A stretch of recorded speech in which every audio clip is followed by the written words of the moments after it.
Salut et bienvenue sur Second Life pour ce nouveau tuto où on va voir aujourd'hui 3 options de sélection utiles en cas de déménagement ou également en cas de pour gérer les primes dans un magasin.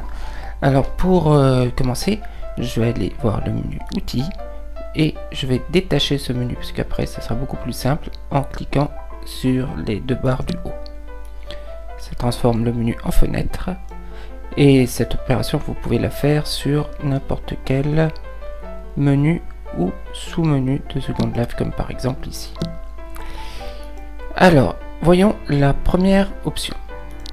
Sélectionner mes objets uniquement. Cette option serait utile si vous êtes sur un terrain qui est entouré par d'autres terrains tout proches, ou si vous voulez voir par exemple le nombre de primes que vous utilisez dans un magasin que vous louez. Je vais faire un exemple. Bon, l'exemple sera un peu exagéré ici parce que les objets sont pas tout proches, mais c'est juste pour vous montrer. Donc ici, sélectionner mes objets uniquement et décocher.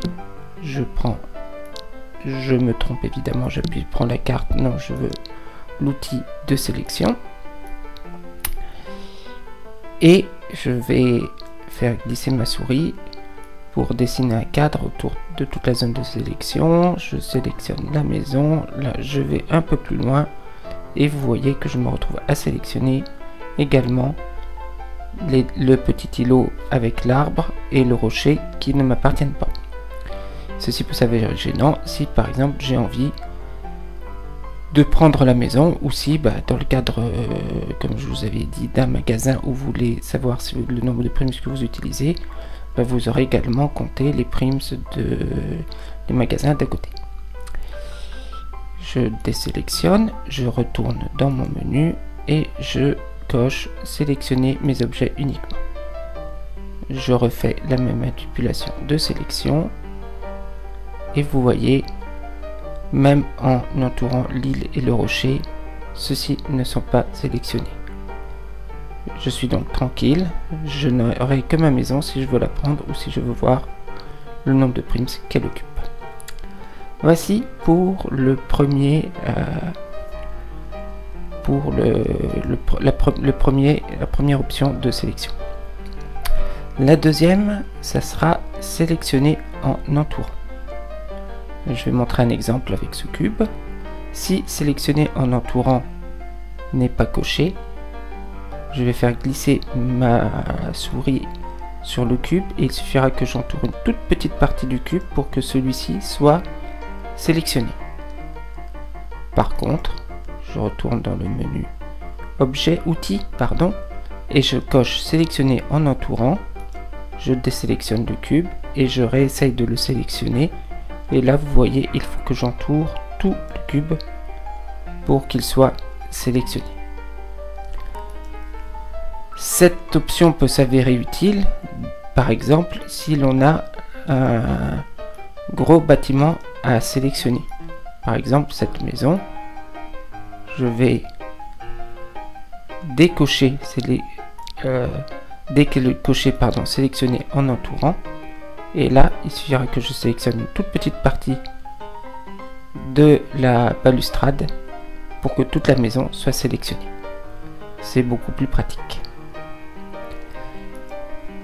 Troisième option que nous allons voir, à savoir afficher les parties cachées de la sélection.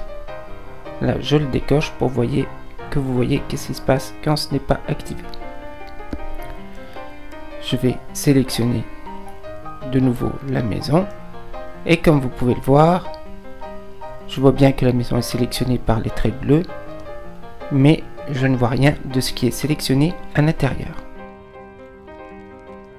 Je vais dans mon menu outils et je vais cocher afficher les parties cachées de la sélection, me mettre en mode fin de journée pour voir un peu mieux, et là vous voyez tout de suite apparaître les murs à l'intérieur de la maison, je vois. Et qu'est-ce que je vois d'autre si je me rapproche? Un escalier. Enfin, je vois tout ce qui est sélectionné à l'intérieur de cette maison.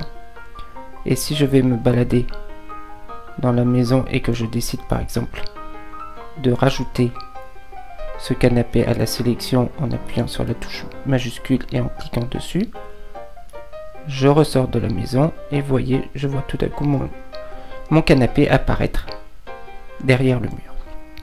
Alors évidemment, sélectionner, afficher les parties cachées de la sélection fera travailler beaucoup plus votre ordinateur, donc ça demande pas mal de ressources, beaucoup plus de ressources en tout cas.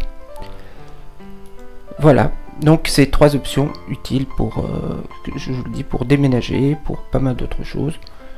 Et écoutez, il ne me reste plus qu'à vous souhaiter de bon build, de bien vous amuser sur Second Life, et je vous dis à bientôt pour un nouveau tuto.